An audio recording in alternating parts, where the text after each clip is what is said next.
Welcome back to the Racing Post Weekend Football Postcast. Bruce Millington, Mark Langdon, Ian Wilkerson and Paddy Powers, Ed Quigley. Looking ahead to two live Sunday games at 1:30, Newcastle versus Tottenham. Ed, how do you bet on this one? Yeah, so Newcastle are 4-1, the draw is 11-4, and Tottenham are 4-6. 4-6 do it for you, Mark? I think if Spurs were full strength, it would, but they're not. So who haven't they got? They haven't got Trippier, which is an obvious problem when they've just sold Kyle Walker. So Eric at right back. It could be Eric Dyer at right back. That of course means that they'd have to just disrupt the three at the back, which I think works really nicely for them. Can't they play Wimmer? Oh, I hope not. No, not if you're on at 4-6. You wouldn't want Kevin Wimmer. Not that bad, is he? Yeah, he is. Yeah, I mean, if Southampton want to pay 20 million for him. You're driving down the A3 yourself. Start the car.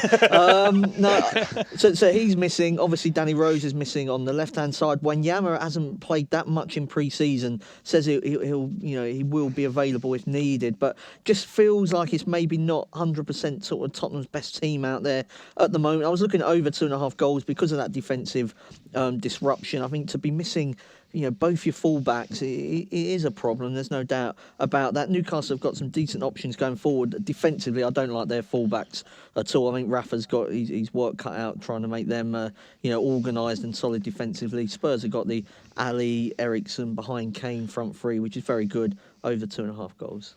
Okay. Am I right in thinking that Tottenham's new reserve right back is called Kyle Walker something? He's got like a double barrel. Yeah, Peters. Yeah, Kyle Walker Peters. That's incredible, isn't it? Although it's like two Ed Quigleys, really. Exactly. Yeah, we had Ed Quigley presenting the golf postcast yesterday, and I honestly wasn't sure which one it was. The interesting thing though about him, I mean, given how much Poch loves these youngsters, he says he's not ready. So that suggests he's 12. Yeah, exactly. The other option for Tottenham, if they stick with the back three, is Sissoko against his former club as a right wing back. It has been mentioned. I don't think you'd want to be on the 4-6 if he was there either. So over 2.5. Overs for Lango. What do you think, Wilco? I'm going to keep it simple. Really, I'm going to go for Harry Kane to score first at 10-3. I think it could be quite interesting that 10-3 is the odds, not the time that he's going to score. By the way.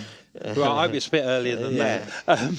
They lost 5-1, didn't they, in that closing game of the season? And they did, I think, their good run towards the end of last year. They did try and they were adamant that they were going to prove to people that they weren't going to fold and they weren't going to fade. And this is another sort of like dob on the bingo card of almost that sort of putting all those sort of things to rest. They were humiliated, weren't they, on that day, so they'll feel that they owe Newcastle one, and they finished so strongly at the end of last season.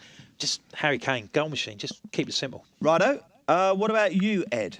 I have the exact same points as Mark, except I'm coming out with the opposite result. Yeah, like as in, so they have...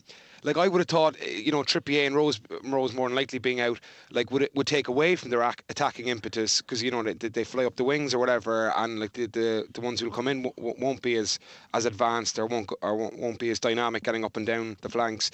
So and then on the Newcastle side, Gale looks like he's out, so it'll be Mitrovic up top.